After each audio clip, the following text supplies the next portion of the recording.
Good morning all of you. आइए हम लोग देखते हैं कि एक्सटेंशन क्या होता है। आज हम लोग एक्सटेंशन के बारे में विस्तृत अध्ययन करेंगे, है ना। एक्सटेंशन को क्या बोलते हैं, इसके बारे में क्या क्वेश्चन वेटनरी में पूछा जाता है, इन सब के बारे में थोड़ा सा अध्ययन करेंगे, ठीक है। तो चलिए स्टार्ट करते हैं, ठीक है। एक्सटेंशन शब्द लैटिन वर्ड से लिया गया है, जिसमें एक्स का मतलब होता है आउट और टेंशन का मतलब होता है, क्या कहेंगे इसको, स्टिचिंग होता है। मतलब एक्सटेंशन यानी एजुकेशन, एक्सटेंशन यानी एजुकेशन का बाहरी फैलाव होता है। मतलब जो भी क्या बोलेंगे उसको, एजुकेशन जो है, जो आपका नॉलेज है उसको क्या करना है, विस्तार करना है ना। तो एक्सटेंशन वर्ड का पहली बार यूज 1914 में यूएसए के कैम्ब्रिज यूनिवर्सिटी में किया गया था। बहुत इम्पोर्टेंट टॉपिक, इम्पोर्टेंट बात यहाँ पर देखने को आपको मिल रहा होगा कि एक्सटेंशन शब्द जो है इसका सबसे पहली बार यूज कब हुआ था, 1914 में। कहाँ, यूएसए के कैम्ब्रिज यूनिवर्सिटी में।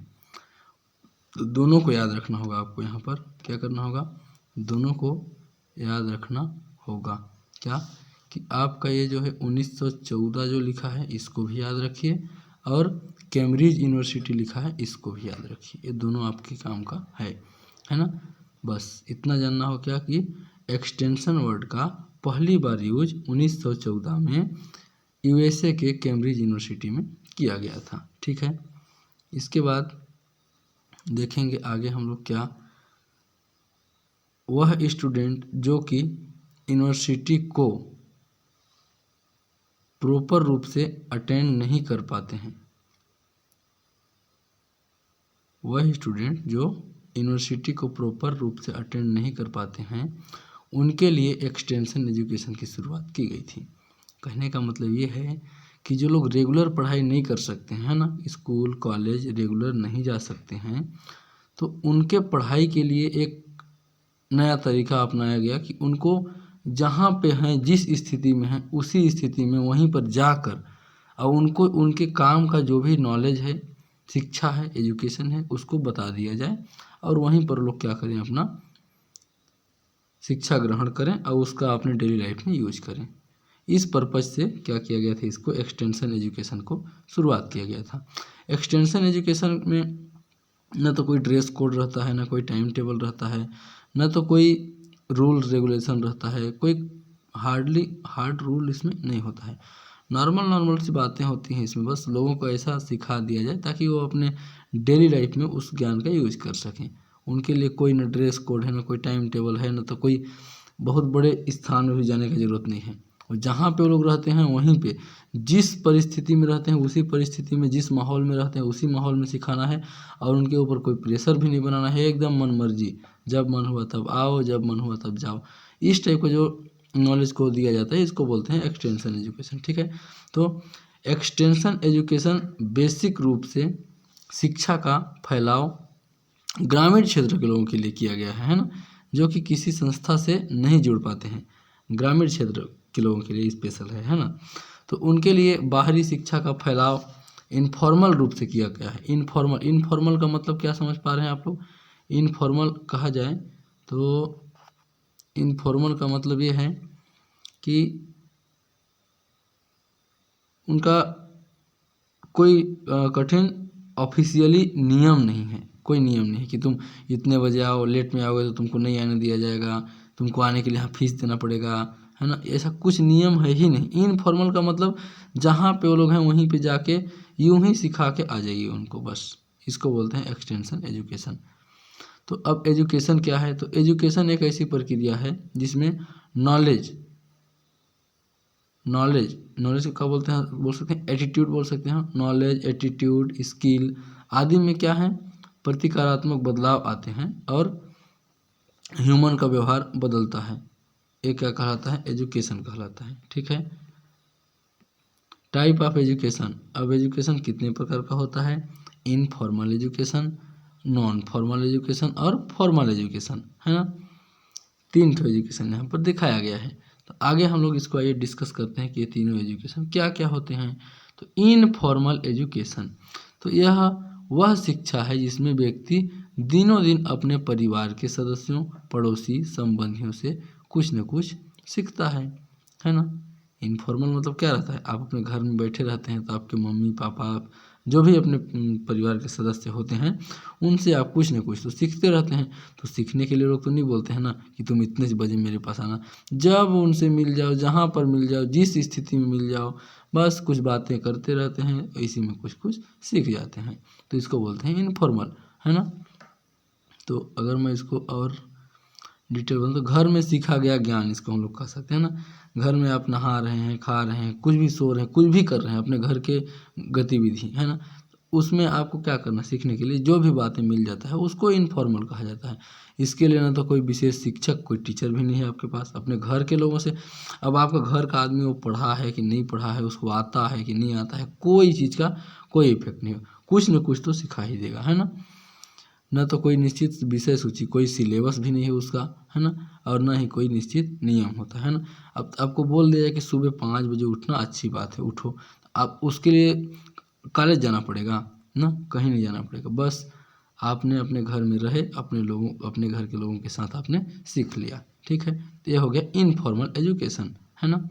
समय पर सो के उठो, समय पर सो जाओ, समय पे खाना खाओ, समय पे नहाओ, समय पे सभी चीज़ का एक निश्चित टाइम टेबल है। तो उन सब को काम करने की जो आप आदत सीखते हैं, कई स्किल सीख जाते हैं। आप अपने घर में किसी को काम करते हुए देख रहे हैं, कुछ अच्छा काम कर रहे हैं, उन कामों को आपने देखा और आपने सीख लिया, अपना लिया, वो आप इनफॉर्मल एजुकेशन के थ्रू सीखा, है ना। एक होता है नॉन फॉर्मल एजुकेशन, तो इसमें पार्टिकुलर कॉलेज या स्कूल को छोड़ के बाहरी रूप से एडल्ट या बड़ों द्वारा घरों में सीखने और जानकारी की शिक्षा दी जाती है ना। तो इसमें ये नॉन फॉर्मल जो होता है इसको एडल्ट लोग सिखाते हैं, है ना। एडल्ट नॉन फॉर्मल एजुकेशन मतलब आप स्कूल कॉलेज में जो सीखते हैं वो फॉर्मल एजुकेशन हो गया ना, लेकिन ये नॉन फॉर्मल जस्ट उसका अपोजिट। तो अब आपको सिखाने वाला यहाँ पर जो होगा वो थोड़ा सा जानकार होगा, है ना, थोड़ा सा क्या होगा, जानकार। वहाँ पर अभी ऊपर में आपने जो क्या देखा था कि इनफॉर्मल में वो जानकार है कि नहीं है, वो ट्रेंड है कि अनट्रेंड है, उसको आता है कि नहीं आता है, कुछ नहीं। घर में थे, घर में तो हर इंसान रहता है, चाहे वो पढ़ा है नहीं पढ़ा है, उसको आता है नहीं आता है, कुछ करें, घर में रहता है, घर में रहते रहते सीख जाते हैं, उसको इनफॉर्मल बोलेंगे। लेकिन नॉन फॉर्मल जो होता है इसमें पार्टिकुलर कॉलेज या स्कूल को छोड़ दें तो बाहरी रूप से कोई एडल्ट या बड़ों द्वारा घरों में सीखने और जानकारी की शिक्षा दी जाती है। तो बड़े लोग जो जानकारी देते हैं उसको क्या बोलेंगे, नॉन फॉर्मल बोलेंगे। थोड़ा सा डिफरेंस है इसमें नॉन फॉर्मल और इनफॉर्मल में, ठीक है। Adult education, vocation education, functional और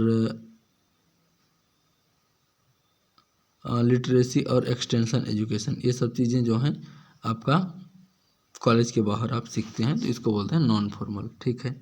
इसके आगे चलें तो एक होता है क्या, फॉर्मल एजुकेशन। तो फॉर्मल एजुकेशन तो एकदम सिंपल है कि इसमें इंस्टीट्यूट, कॉलेज, इन सब के रूल्स रेगुलेशन के अंदर सीखना पड़ता है ना। विद्यार्थी के लिए एकदम नियम रहेगा, समय पर आओ, समय पे जाओ, ड्रेस में आओ, लेट में आओगे तो अंदर नहीं आने दिया जाएगा, है ना।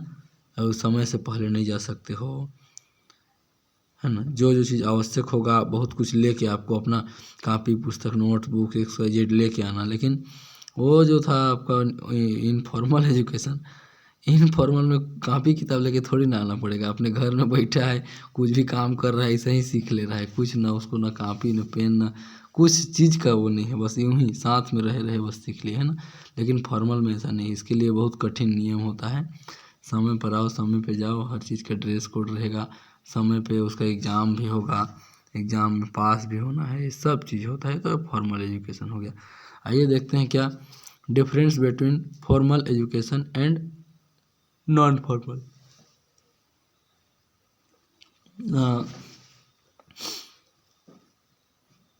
फॉर्मल एजुकेशन और एक्सटेंशन एजुकेशन ना, तो एक्सटेंशन एजुकेशन को हम लोग इनफॉर्मल भी कह सकते हैं, ठीक है। और फॉर्मल एजुकेशन जो होता है ये सब तो आपके स्कूल कॉलेज के अंदर होता है। तो देखते हैं डिफरेंस क्या है दोनों में। अगर मैं कहूँ कि इसमें अंतर देखिए, सबसे पहले क्या है कि फॉर्मल एजुकेशन में क्या होता है, इसमें शिक्षा टीचिंग के द्वारा चार दीवारी के अंदर दिया जाता है। चलो भैया क्लास में बैठो, क्लास से बाहर कोई ज्ञान नहीं, है ना, ये वाला है क्लास में बैठा के। इनफॉर्मल जो होता है इसमें शिक्षा इंस्टीट्यूशन के चार दीवारी के बाहर दिया जाता है, वो कॉलेज के अंदर बैठने का जरूरत नहीं है। इनफॉर्मल है, अच्छा मान लीजिए कि कोई परिवार वो खेत में काम कर रहा है, वहीं सिखा दे रहा है, खेत में काम करना सिखा दे रहा है, तो उसको कॉलेज में जाने की जरूरत थोड़ी है, वो कहीं भी सिखा सकता है भाई। कोई बंधन नहीं है कि यहीं आके बैठो तभी सिखाएंगे, कोई बंधन नहीं है, जहाँ पे हों और जिस परिस्थिति में वहीं सीख लेंगे। तो ये हो जाएगा इनफॉर्मल एजुकेशन। फॉर्मल एजुकेशन होता है इसमें स्टूडेंट एक समान लक्ष्य के होते हैं। अच्छा, हम लोग जब स्कूल कॉलेज में क्या करते हैं, स्कूल कॉलेज में जो पढ़ाया जाता है उसमें क्या होता है कि सभी का एक ही लक्ष्य होता है ना, कि पढ़ना है, परीक्षा पास करना है, एक ही सिलेबस रहेगा, सारे लोग एक ही चीज़ को पढ़ेंगे, उनका एक ही लक्ष्य रहेगा, परीक्षा पास करना है ना। लेकिन इसमें असमान रूप से अलग अलग लक्ष्य के होते हैं। अब ये इनफॉर्मल एजुकेशन में होता है तो इसका कोई निश्चित सिलेबस भी नहीं रहता है ना। तो इसमें क्या रहता है, अलग अलग लक्ष्य उनका रहता है ना, सबका इच्छा नहीं है। अब मान लीजिए आप पोल्ट्री फार्म के बारे में ज्ञान दे रहे हैं, तो हर इंसान पोल्ट्री फार्म के बारे में ज्ञान क्यों लेगा, है ना, उसको इंटरेस्ट नहीं है, किसी को गोट फार्म में इंटरेस्ट है, किसी को कैटल में इंटरेस्ट है ना, तो उनका अलग अलग वो रहता है। लेकिन अगर स्टूडेंट की बात करेंगे तो स्टूडेंट लोग को पोल्ट्री पढ़ना है तो सबको पोल्ट्री पढ़ना ही पड़ेगा, नहीं पढ़ोगे तो फेल कर दिए जाओगे, फिर कहाँ जाओगे, है ना। तो ये होता है। जबकि एक्सटेंशन एजुकेशन में किसी को फेल पास करने वाला बात नहीं रहता है, बस उनको सिखा देना है, जितना वो लोग ग्रहण कर लें वही उनके लिए सफिशिएंट है, कोई बंधन नहीं रहता है। इसमें कैरिकुलम होता है ना, कैरिकुलम मतलब उसको क्या बोलेंगे हिंदी में, कैरिकुलम पाठ्यचर्या, है ना, पाठ्यचर्या होता है। और स्टूडेंट का एग्ज़ाम लेते हैं और डिग्री ऑफर किया जाता है। इसीलिए तो लालच भर में क्या करते हैं लोग, पढ़ते हैं ना, कि डिग्री मिल जाएगा, डिग्री दिया जाता है, यही तो है, डिग्री की वजह से तो पढ़ते हैं। डिग्री डिप्लोमा नहीं मिलेगा तो कौन पढ़ेगा, है ना, तो स्कूल कॉलेज में जाके। तो ये वहाँ का रहता है रूल्स रेगुलेशन। लेकिन इसमें क्या रहता है, इसमें कोई करिकुलम नहीं है, मतलब कोई पाठ्यचर्या नहीं है इसका, है ना। इसमें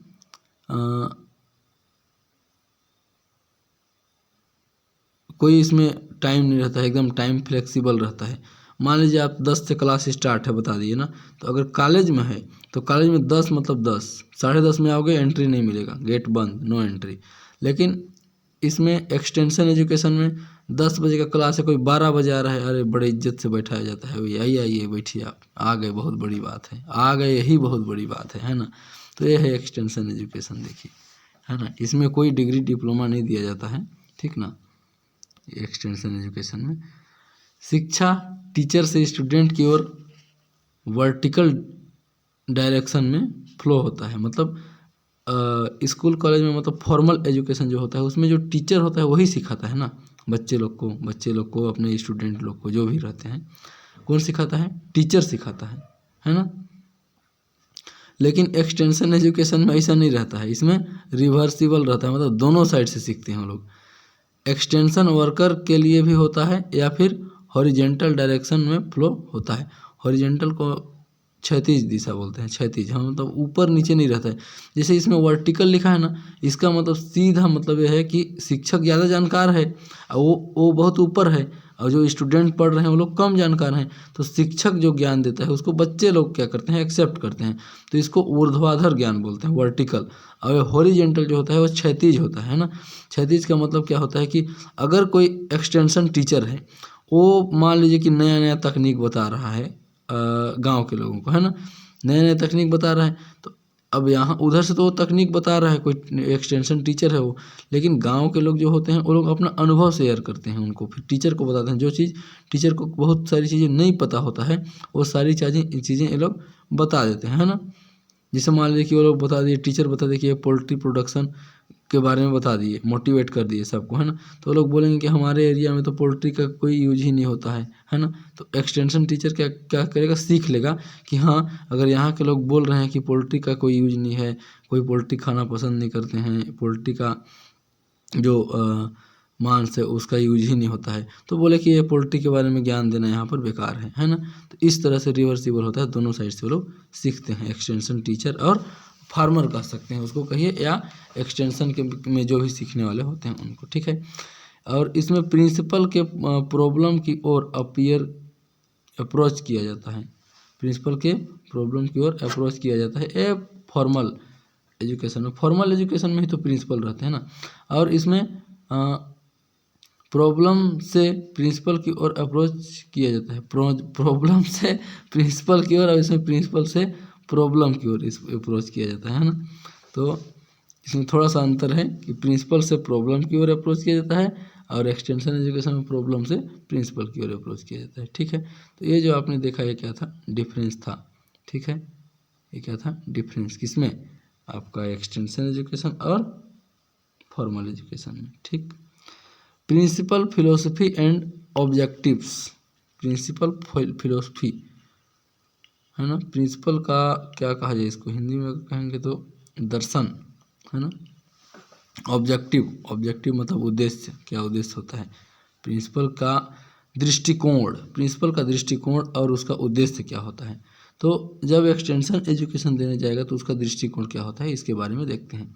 तो एक्सटेंशन में एक संख्या की तरह कार्य किया जाता है जिसमें लोगों को कार्यक्रम के द्वारा शिक्षित किया जाता है। एक्सटेंशन में क्या किया जाता है, एक संस्था की तरह कार्य किया जाता है जिसमें लोगों को कार्यक्रम के द्वारा शिक्षित किया जाता है ना।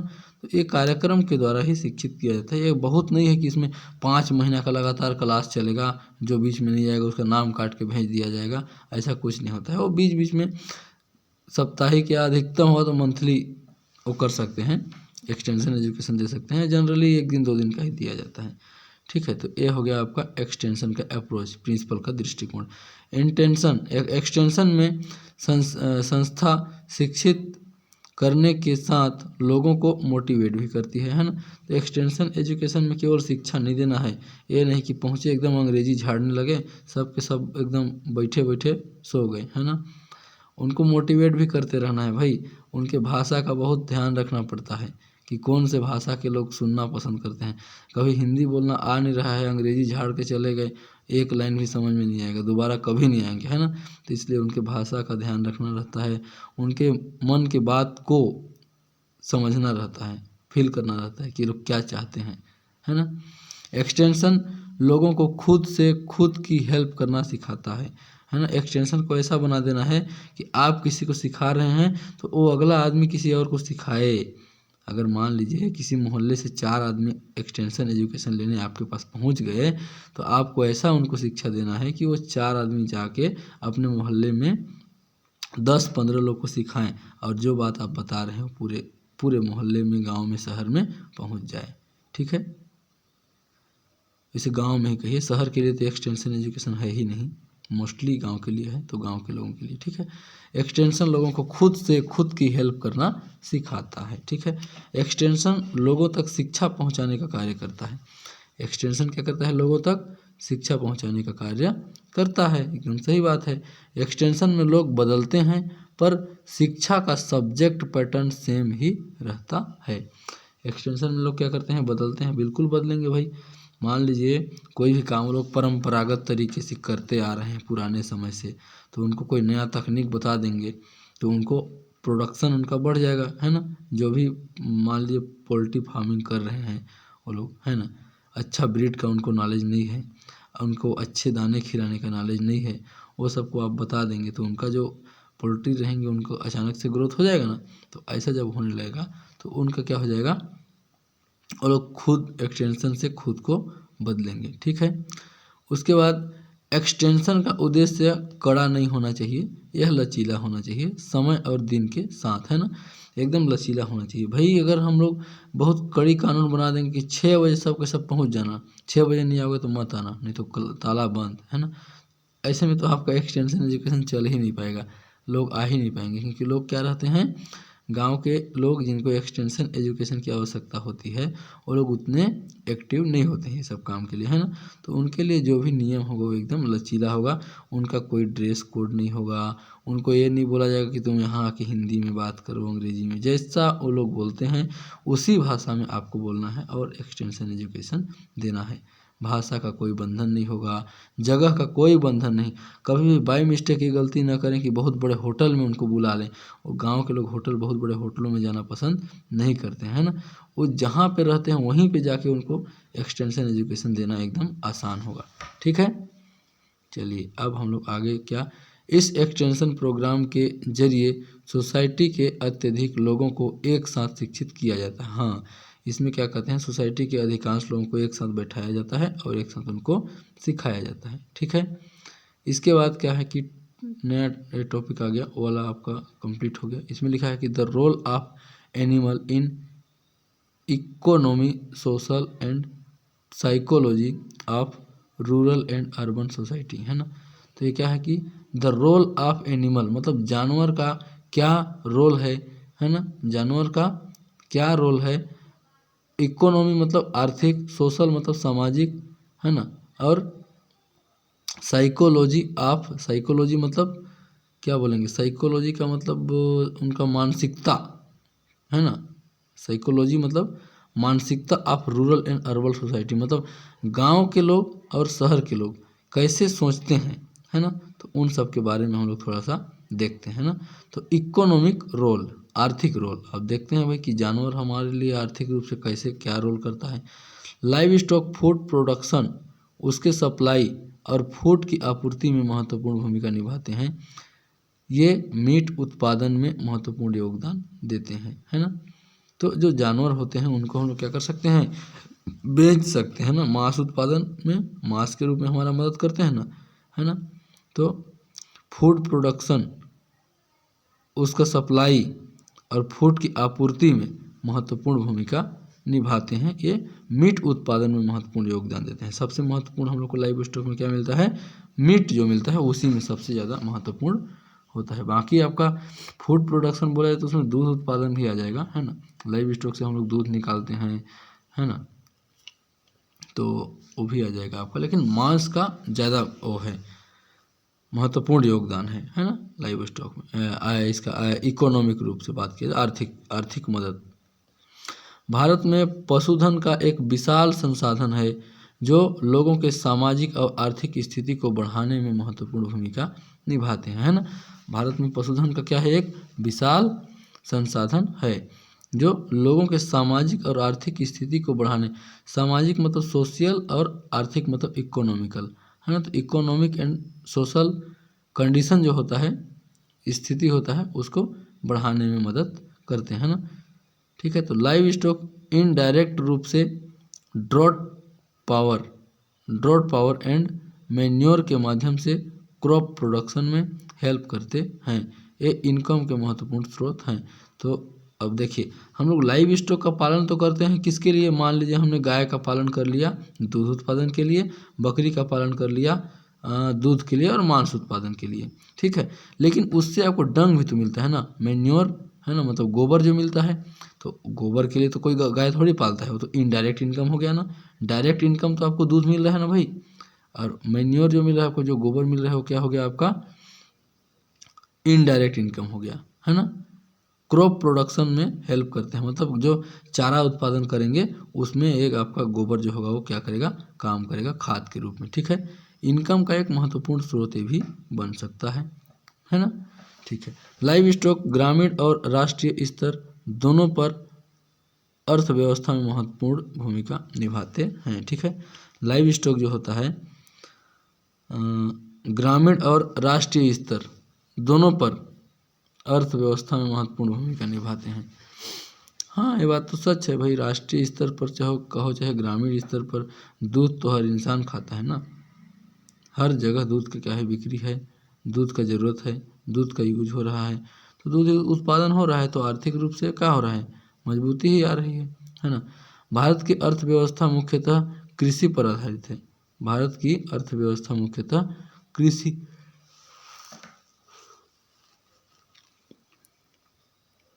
कृषि पर आधारित है, जहां गांव की 70% से अधिक जनसंख्या अपनी जीवन यापन करने के लिए कृषि और पशुपालन पर निर्भर है।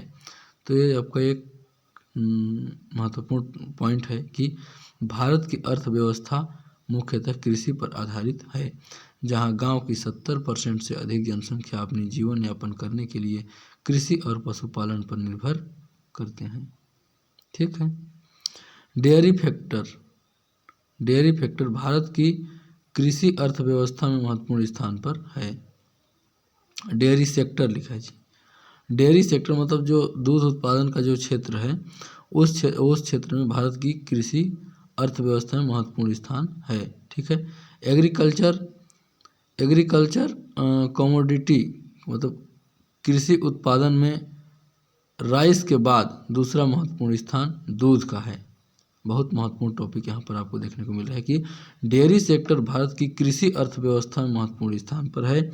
एग्रीकल्चर में खेती के बाद मतलब चावल राइस जो उत्पादन होता है, उसके बाद दूसरा महत्वपूर्ण स्थान पर क्या आता है? दूध। मतलब अनाज उत्पादन के बाद दूसरे नंबर में क्या आता है? दूध। ठीक है। चलिए, तो ये था आपका क्या,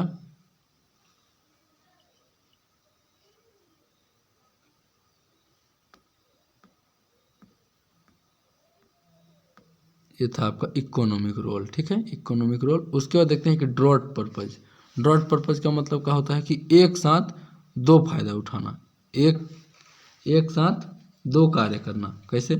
ड्रॉट पर्पज मतलब क्या होता है?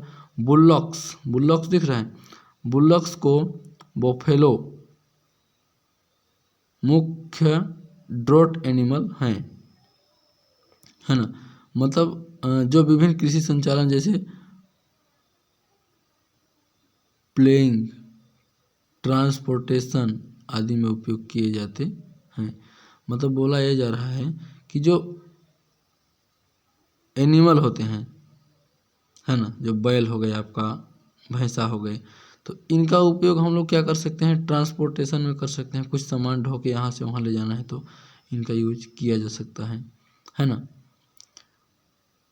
तो खेती करने में भी इनका हम लोग यूज कर लेते हैं, है ना। खेती करने में, ट्रांसपोर्टेशन में, कोई भी सामान ढो के ले जाने में, परिवहन के रूप में। परिवहन मंत्रालय में अनुमान लगाया है कि 2 लाख मिलियन टन रेलवे ढुलाई के मुकाबले शहरी क्षेत्रों में 1700 से 1500 मिलियन टन भाड़ा हर साल गाड़ियों द्वारा खर्च होता है। मतलब ये ट्रांसपोर्टेशन की बात कर रहा है कि आप अगर ड्रॉट पर्पज के लिए एनिमल रख रहे हैं तो आप उसको वजन उठाने के लिए यूज कर सकते हैं एनिमल्स का। ठीक है। ग्रामीण क्षेत्रों में जहाँ रेल रोड सुविधा उपलब्ध नहीं है, एनिमल को ले जाने वाले वाहनों लगभग 3000 मिलियन टन भाड़ा लगता है ना। बोल रहे हैं कि ग्रामीण क्षेत्र में अगर आप कम दूरी पर कहीं कोई सामान ढो के ले जाना है ट्रांसपोर्टेशन में, तो और अगर रेलवे लाइन की व्यवस्था नहीं है तो आप जानवरों का यूज कर सकते हैं। मतलब हमारे जो जानवर हैं वो ड्रॉट पर्पज हैं भाई, वो लोग काम भी कर देते हैं और उनसे हमको क्या मिल जाता है? मीट भी मिल जाता है ना। तो ड्रॉट पर्पज हो गया, है ना। मीट उत्पादन में और क्या बोलते हैं, एनिमल्स का क्या करना, काम में यूज करना उनका कई तरह का। ड्रॉट पर्पज का मतलब डबल पर्पज, है ना। ठीक है। एनर्जी सोर्स के रूप में देखेंगे तो क्या होगा? Source of money, ready and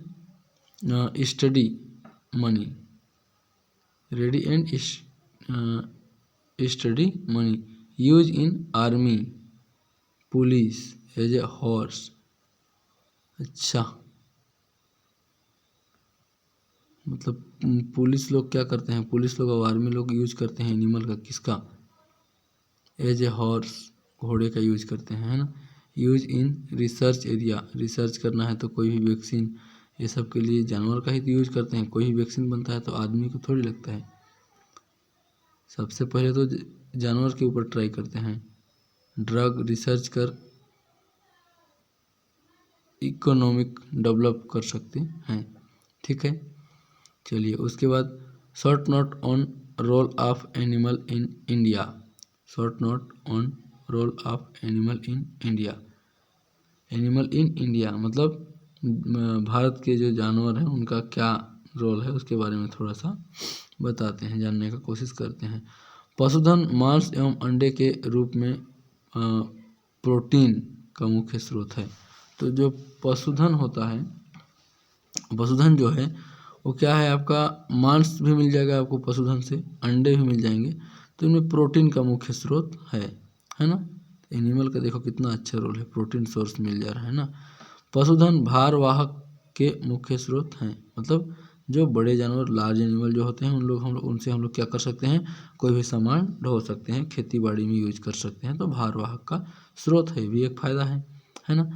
पशुधन अपशिष्टों का यूज खाद और उर्वरक के रूप में किया जाता है। देखो कितनी अच्छी चीज़ है ना, जिसको बेस्ट चीज़ होना चाहिए, है ना। गोबर का क्या है, गोबर के लिए कोई जानवर थोड़ी ना पालता है ना।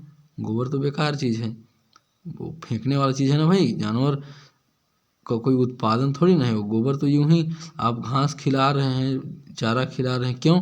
क्योंकि आपको दूध चाहिए, आपको एनिमल से काम करवाना है। लेकिन वो आपका गोबर भी मिल जा रहा है, वो आपका एक्स्ट्रा इनकम हो गया, इनडायरेक्ट इनकम हो गया, है ना। तो ये भी एक फायदा का स्रोत ही है, ठीक है। इसके बाद अगर देखेंगे तो एनिमल के गोबर एनर्जी का मुख्य स्रोत है। देखिए एनिमल का जो गोबर है वो एनर्जी का मुख्य स्रोत है, क्योंकि गोबर गैस तो बनता ही होगा, जानते ही होंगे गोबर गैस के बारे में, है ना। पशुधन फार्मर के लिए नियमित आय के स्रोत हैं। पशुधन क्या होते हैं भाई, अब ग्रामीण आदमी है, खेती बाड़ी का काम करते हैं, तो वो लोग अगर पशु नहीं रखेंगे तो उनका इनकम कहाँ से हो पाएगा, है ना। उसी से उनको खेती करना है, उन्हीं के गोबर से तो बहुत लोग वो गोबर का यूज कर लेते हैं, बेच लेते हैं। और ज़्यादा उत्पादन है अगर तो, कम उत्पादन है तो चूल्हा जलाने में भी यूज, कंडा वगैरह बना लेते हैं, बहुत सारे यूज है उनका, है ना। तो पशुधन पूरे वर्ष भर आय प्रदान करते हैं। पशुधन का कोई सीजन थोड़ी ना है, वो पूरे साल इनकम आपको कंटिन्यू देते रहेंगे, जब तक आप जितना खिलाइए उसके हिसाब से आपको इनकम मिलते रहेगा। पूरे वर्ष भर आय प्रदान करते हैं, है ना। उनका कोई छुट्टी नहीं रहता है भाई, रोज़ मतलब रोज़, ठीक है। खाते जाओ खिलाते जाओ वाला चलेगा, ठीक ना। पशुधन का यूज मिलिट्री सर्विस में किया जाता है ना। पशुधन का यूज कहाँ करते हैं, मिलिट्री सेक्टर में किया जाता है। पशुधन का यूज रिसर्च में भी किया जाता है। रिसर्च मतलब वही क्या, वैक्सीन बनाना है, वैक्सीन को सबसे पहले बार बनाया, ट्राई कर लिए पशुधन के ऊपर, मर भी जाएगा तो क्या होगा, है ना। लेकिन इंसान के ऊपर पहले नहीं यूज करते हैं, इंसान मर जाएगा तो बहुत बड़ी दिक्कत है ना। Social and culture use, social and culture use, live stock हमारे सामाजिक स्थिति के प्रतीक हैं। एनिमल मनोरंजन में मुख्य भूमिका निभाते हैं, ठीक है। गाय को दहेज के रूप में दे देते हैं, देखो कितनी बड़ी बात है, गाय को दहेज में दे दिए। और दान पुण्य भी करते हैं ना, कोई भी वो व्रत वगैरह करते हैं, कथा वथा 108 होता है, तो किसी के डेथ हो जाने पर भी दान पुण्य के रूप में किया जाता है, दहेज में भी दे दिया जाता है ना। पोंगल डे में एनिमल को धन्यवाद दिया जाता है। पोंगल अगर एक त्यौहार होता है जिसमें एनिमल को क्या किया जाता है, धन्यवाद दिया जाता है, कुछ खिलाते पिलाते हैं, मस्त नहलाते धुलाते हैं, तो वो हो गया आपका पोंगल त्यौहार। गाय के गोबर एवं मूत्र को पवित्र माना जाता है, बात तो सच है। गाय के गोबर से घर का लिपाई पोताई करते हैं, है ना, उसको एकदम पवित्र माना जाता है। मतलब गाय के गोबर से जिस जगह पर लिपाई कर दिया गया वो जगह एकदम पवित्र हो गया, पूजा के लिए उसका यूज होता है अक्सर, है ना। अगर कहीं पर हिंदू धर्म में पूजा करना है तो गाय के गोबर से उस प्लेस को लिप दीजिए, मस्त पुताई कर दीजिए, वो जगह पवित्र हो गया। एनिमल के मिल्क को मुर्गियों को दुग्ध स्नान कराया जाता है, मतलब जानवर के दूध से मुर्गियों को दूध स्नान कराया जाता है, ठीक है। इसके बाद फिजियोलॉजी रोल ऑफ एनिमल, अब एनिमल का फिजिकली रोल क्या है, उनके बॉडी का क्या यूज है ना। तो गाय को माँ का दर्जा, ओ सॉरी गलती हो गई ना, क्या ये साइकोलॉजी लिखा है। ये साइकोलॉजी का मतलब क्या होता है कि लोगों का सोच, लोग गाय के प्रति कैसी सोच रखते हैं, है ना। साइकोलॉजी का मतलब क्या होता है, उनका दृष्टिकोण, सोच, कैसे सोचते हैं। रोल ऑफ एनिमल, तो एनिमल का साइकोलॉजी के बारे में देखते हैं। तो गाय को माँ का दर्जा दिया जाता है और पूजा किया जाता है ना। गाय हमारी माता है वाला तो बच्चे लोग को प्राइमरी स्कूल से ही पढ़ाया जाता है।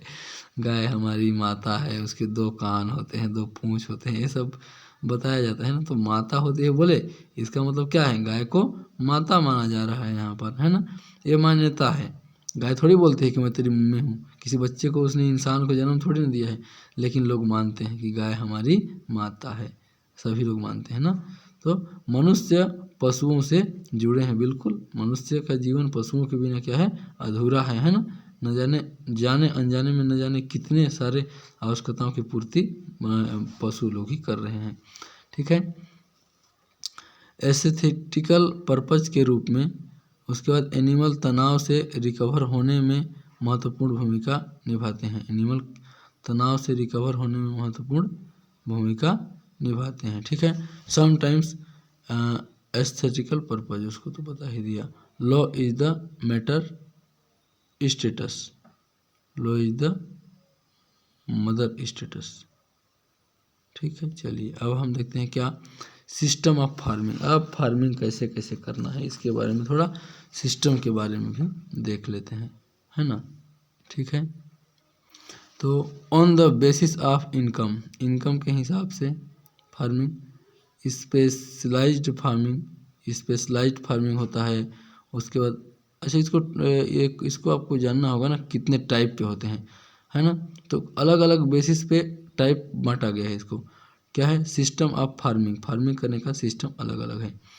On the basis of income, अब आय के आधार पर, आय के आधार पर हम लोग क्या करेंगे, कैसा क्या क्या नाम होता है, किस किस टाइप का फार्मिंग होता है।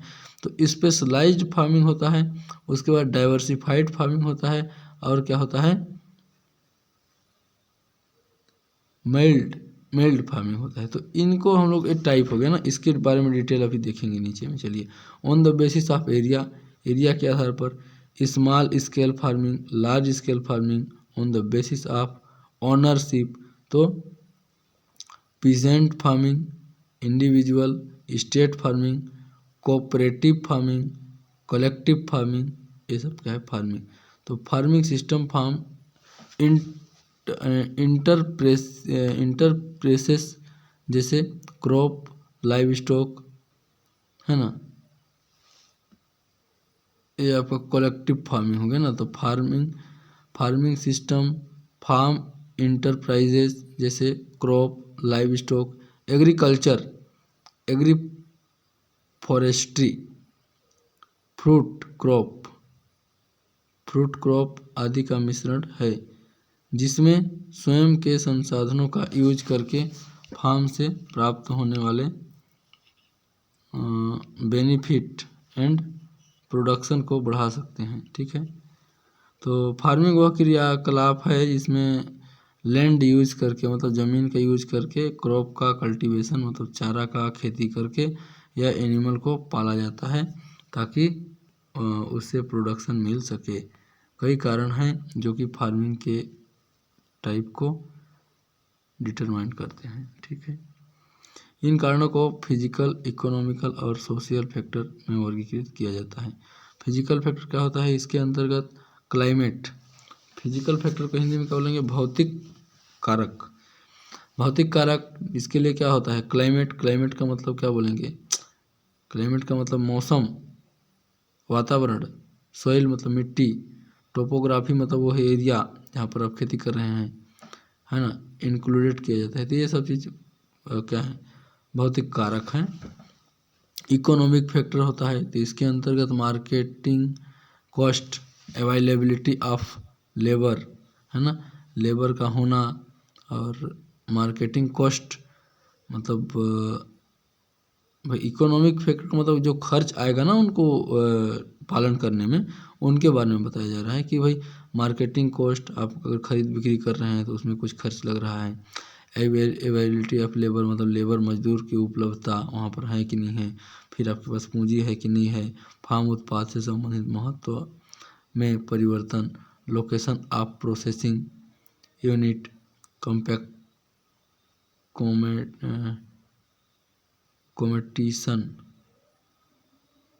कंपटीशन बिटवीन इंटरप्राइज, अरे वो कंपटीशन लिखा है, थोड़ा गलती हो गया है। कंपटीशन बिटवीन किसका, इंटरप्राइजेस आदि को शामिल किया जाता है ना। तो भाई कंपटीशन होता है, इकोनॉमिक फैक्टर में होता ही है। कभी कभी क्या होता है कि दो जने बेचने वाले हो गए, अब आपको बेचना आपको भी है, सामने वाले को भी बेचना है, तो जो कम रेट में देगा उसी का ना लेंगे लोग, तो इसको बोलते हैं थोड़ा कंपटीशन हो जाता है। हर जगह होता है, हर बिक्री में कंपटीशन होना है। सोशल फैक्टर, समुदाय का प्रचार, सहभागिता, स्पिरिट आदि को शामिल किया जाता है।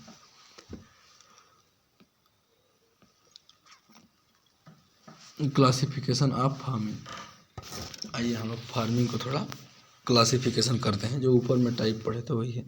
On the basis of income, income के आधार पर इसको क्या करेंगे, क्लासिफाई करेंगे।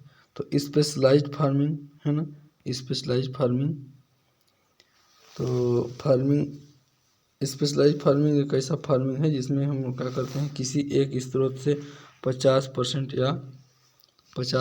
या उससे अधिक आय आता है। मतलब स्पेशलाइज्ड फार्मिंग किसको बोलेंगे, जब हम लोग कोई काम करेंगे और उसमें 50% या उससे अधिक आय होगा तो उसको बोलेंगे स्पेशलाइज्ड फार्मिंग, है ना।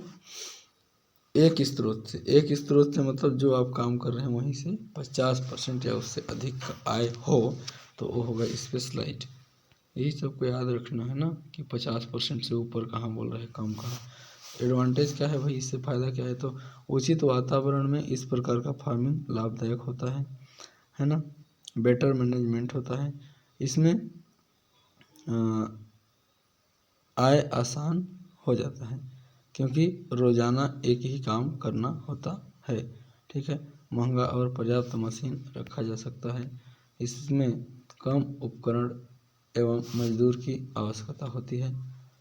उसके बाद डाइवर्सिफाइड,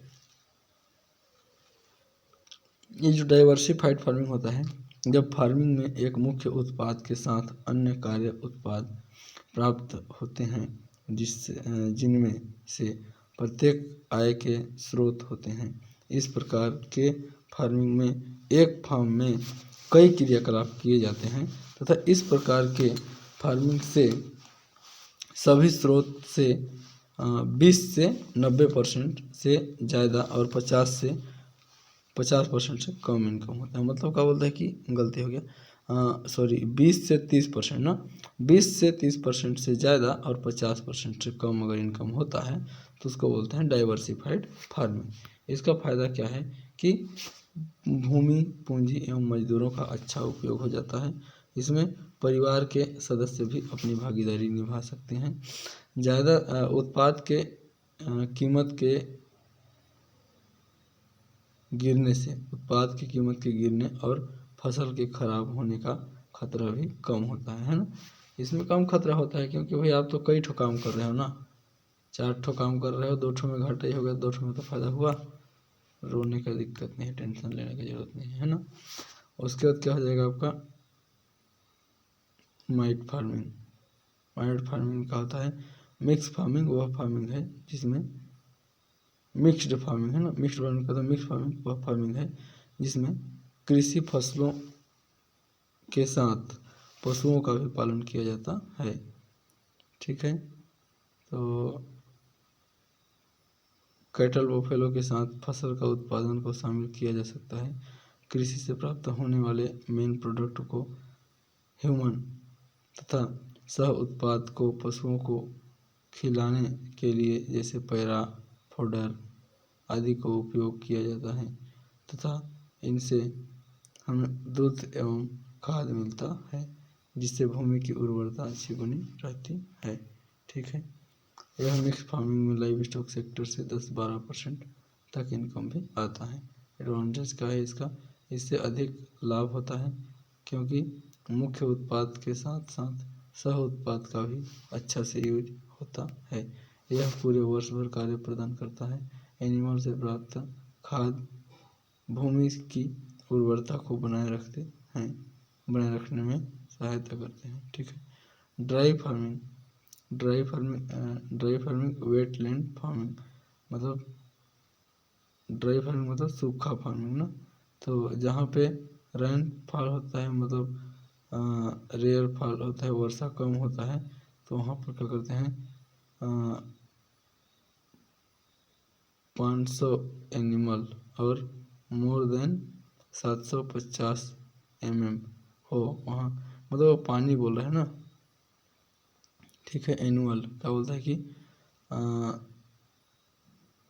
500 ml एनुअल है ना, मोर देन 750 mm हो, वहाँ पर इस फार्मिंग को किया जाता है, ठीक है। उसके बाद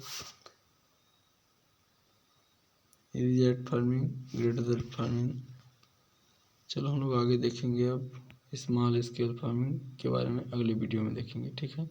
स्मॉल स्केल फार्मिंग क्या होता है? On the basis of area scale और ऑपरेशन। स्मॉल स्केल फार्मिंग है ना, large scale farming, individual plaint farming, उसके बाद state farming, collective farming, cooperative farming, contract farming. Topic क्या है? Concept of sociology. सोशियोलॉजी के बारे में हम लोग नेक्स्ट टॉपिक में मतलब अगली वीडियो में देखेंगे। वीडियो बहुत लंबा हो जा रहा है, आप लास्ट तक वीडियो देखिए। आपको बहुत बहुत धन्यवाद करते हैं, ठीक है। चलिए बने रहिए। वेटनरी का किस टॉपिक पे आपको वीडियो चाहिए कृपया कमेंट करें, ताकि हम लोग को थोड़ा हेल्प मिले, है ना। और इच्छा हो तो सब्सक्राइब वगैरह भी कर लिया करिए, कोई बहुत बड़ा गुनाह नहीं हो जाएगा, है ना। क्योंकि मैक्सिमम लोग तो बस देखते हैं, अपना काम बनता भाड़ में जाए जनता वाला सिस्टम में चलते हैं। उनको मतलब रहता है, अपने मतलब से देखते हैं फिर निकल लेते हैं, ठीक है। खैर आपका इच्छा, हम तो कहेंगे कि भाई अगर आपको पसंद आया तो कृपया लाइक करें, सब्सक्राइब करें, हो सके तो शेयर भी करें। Thank you.